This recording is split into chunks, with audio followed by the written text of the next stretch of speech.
ஏம் வணக்கம் நண்பா தோழி. நீங்க உயிரேன்னு நேசிக்கிற அந்த நபர் உங்கள நிஜமாவே லவ் பண்றாங்களா?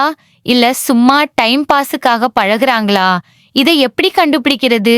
நம்ம ஆளு தங்கம். நம்மள ஏமாத்த மாட்டாங்கன்னு நம்பிட்டு இருப்பீங்க. ஆனா, அவங்க பண்ற இந்த 5 விஷயங்கள வச்சு அவங்க லவ் ஃபேக்கா இல்ல ரியலான்னு ஈஸியா கண்டுபிடிச்சிடலாம். அது என்னென்ன? வாங்க பார்க்கலாம். முதல் அறிகுறி ஃபோன். உங்ககிட்ட இருக்கும்போது அவங்களுக்கு ஃபோன் வந்தா உடனே கட் பண்ணிடுவாங்களா? இல்லனா நான் அப்புறம் பேசுறேன்னு சொல்லிட்டு தனியா போய் பேசுவாங்களா? போனுக்கு பாஸ்வேர்ட் போட்டுட்டு அத தொடவே விடலனா கண்டிப்பா அங்க ஏதோ இடிக்குதுன்னு அர்த்தம். உண்மையான காதல்ல ரகசியத்துக்கு இடமே இல்ல. தேவைக்கு மட்டும் தேடல். 2வது, அவங்களுக்கு ஏதாவது உதவி வேணும்னா மட்டும்தான் உங்களுக்கு கால் பண்ணுவாங்களா? ரீசார்ஜ் பண்ணி விடு, கல்லூரிக்கு அசைன்மெண்ட் எழுதி கொடு, பைக்ல டிராப் பண்ணு. இப்படி அவங்க தேவைக்கு உங்களை யூஸ் பண்ணிட்டு நீங்க சும்மா பேச கூப்பிட்டா பிஸின்னு சொன்னா பாஸ், நீங்க லவ்வர் இல்ல, ஜஸ்ட் ஒரு ஹெல்ப்பர் தான். பொதுவெளியில் அந்நியன் வெளியே போகும்போது உங்க கூட சேர்ந்து நடக்க தயங்குறாங்களா?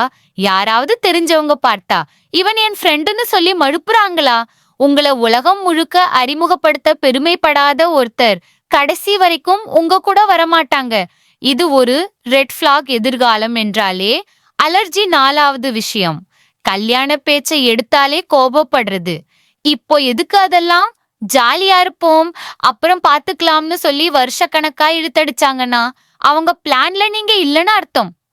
உங்க உணர்வுக்கு மதிப்பு. கடைசியா, நீங்க அழுதா அவங்களுக்கு வலிக்கலனா அது காதலே இல்ல.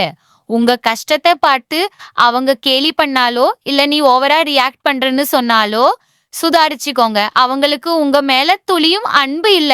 சோ ஃப்ரெண்ட்ஸ், இந்த 5 அறிகுறிகள்ல எது உங்க ரிலேஷன்ஷிப்ல இருக்கு? 1 2 இருந்தா பேசி தீர்த்துக்கலாம். ஆனா எல்லாமே இருந்தா ஓடுறா கைப்புல்லுன்னு அந்த உறவை விட்டு வெளியே வர்றது தான் நல்லது. உங்க கருத்து என்னன்னு கமெண்ட்ல சொல்லுங்க.